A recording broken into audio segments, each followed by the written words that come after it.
democrazia sono messi in discussione in questi tempi, e se noi non ce ne facessimo carico e non ci sentissimo responsabili tutti e ciascuno di quello che sta succedendo, noi non renderemo testimonianza e giustizia ai nostri predecessori, ma soprattutto non renderemo testimonianza e giustizia ai nostri successori, perché non saremo stati in grado di tutelare, di difendere la democrazia e la Costituzione, le istituzioni in cui democrazia e Costituzione si incarnano. Quando vediamo un attacco alla stessa divisione dei poteri, un attacco alla magistratura, un attacco al Parlamento, giudicato quasi inutile, pleonastico, eccetera, beh, che cosa ci suggerisce? Quando vediamo il modello della politica diventare sempre meno partecipata e più plebiscitaria, quando vediamo il messaggio e il confronto della politica fatta non sulle idee ma sugli slogan, sulla demagogia che fa giustizia ed elimina la razionalità, e quando cerchiamo e corriamo, magari qualcuno di noi abbiamo la tentazione di rincorrere gli avversari su quel terreno, noi siamo perduti. Quando noi non abbiamo la coscienza e la cultura di pensare che la razionalità e i valori possono battere la demagogia, e pensiamo di sconfiggere la demagogia affrontandoli su quel terreno, noi siamo perduti.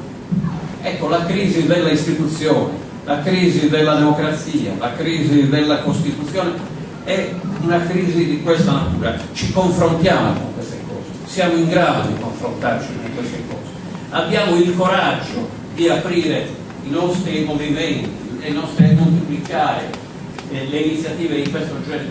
Dico una battuta cattivissima: dopo parlo a chi ha le mie idee, rispetto a quelle degli altri, ma io faccio parte di un partito democratico, forse non so, qualcuno diceva, Nino non si sarebbe iscritto, non lo so, però lo dico criticamente, dopo la sconfitta delle elezioni regionali, io mi sarei aspettato che ci fosse stata una grande apertura di un grande dibattito.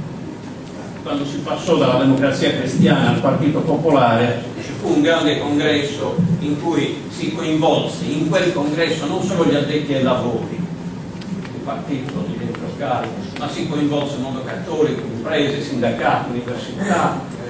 Soddo era commissario per Martinazzoli. Io mi sarei nominato da Martinazzoli, mi sarei aspettato che dopo quella vicenda ci fosse stata una grande apertura, un grande movimento, un rimettersi in discussione, un fare gli esami di coscienza, un dire dove abbiamo sbagliato, chi ha sbagliato, con generosità, un ammetterlo con generosità, non rinchiudersi nelle stanze di un partito e vedersi capi correnti nominare un commissario, un gruppetto di commissari del popolo che si rinchiudono e gestiscono non si sa che cosa.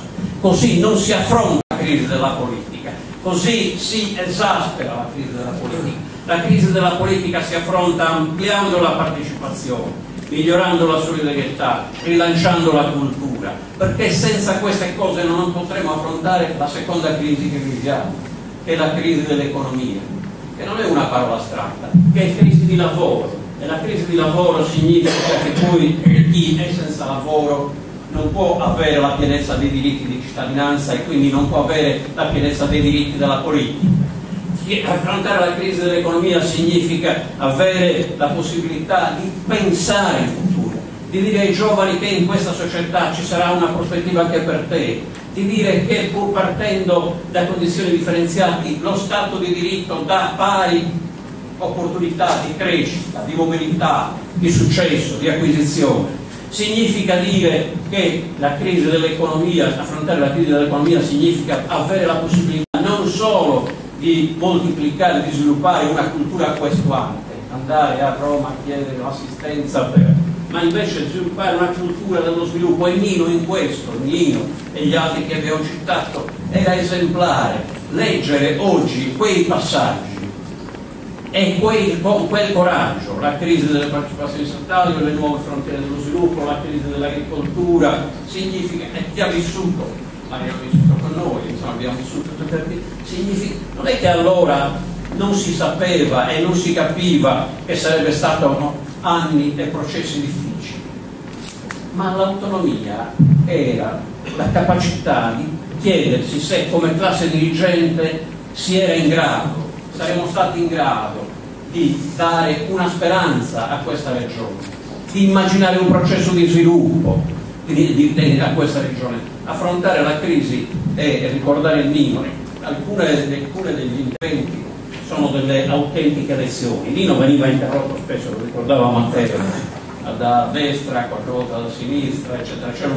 Però quando parlava di alcuni argomenti, leggete gli interventi sulla programmazione o sui modelli di sviluppo, erano delle lezioni e c'era da quel punto di vista un religioso silenzio.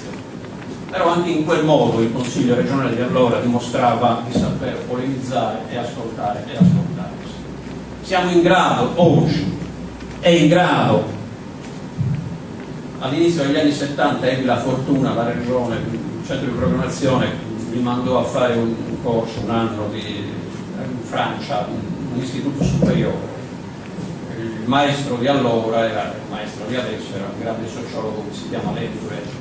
E allora quando la prima lezione che ci fece era un gruppo di studenti internazionali, dice: lo sviluppo dipende, e noi pensiamo dicesse dipende dagli investimenti, dipende dall'innovazione. No, lo sviluppo è il risultato di un livello della classe dirigente. Lo sviluppo dipende dal livello della classe dirigente, politica e non solo politica. L'autonomia è la coscienza che una classe dirigente ha, riscotta, rilancia, di sentirsi non impotente nei confronti dei processi del mercato, dei processi internazionali. Certo, soverchiata Davide Golia, ma Davide non molla la fionda. La cultura della classe dirigente che vuole interpretare essere la classe dell'autonomia si confronta con Golia, col mercato, con i grandi processi, prima di tutto studiando. E Nino e gli altri li studiavano, li analizzavano e capivano che essere e vivere l'autonomia significava poter partecipare, non era l'autogestione di poche risorse e competenze locali. L'autonomia si viveva nella misura in cui si partecipava ai processi decisionali dello Stato o ai processi decisionali dell'Unione Europea, in cui una classe dirigente doveva crescere per essere capaci di confrontarsi a quel livello statale ed europeo. A me sembra che in questo momento molte di queste cose, vi dico con amarezza, molte di queste lezioni, molta di questa cultura, molto di questa tensione morale che quella classe aveva stia spegnendosi. Ma ci voleva solo a scrivere un documento adesso sulla crisi della classe delle zone interne o delle cose, a riscrivere cose che magari abbiamo scritto anni fa, perché era quella sintesi. Ma quando mai delle istituzioni regionali? Ma chi scrive più? Dei nostri partiti? Ma a voi risulta che ci sia un documento, una elaborazione, era la sfida che il nuovo ti propone? È il nuovo, la sfida del nuovo oggi è la disoccupazione, la crescita che non c'è, la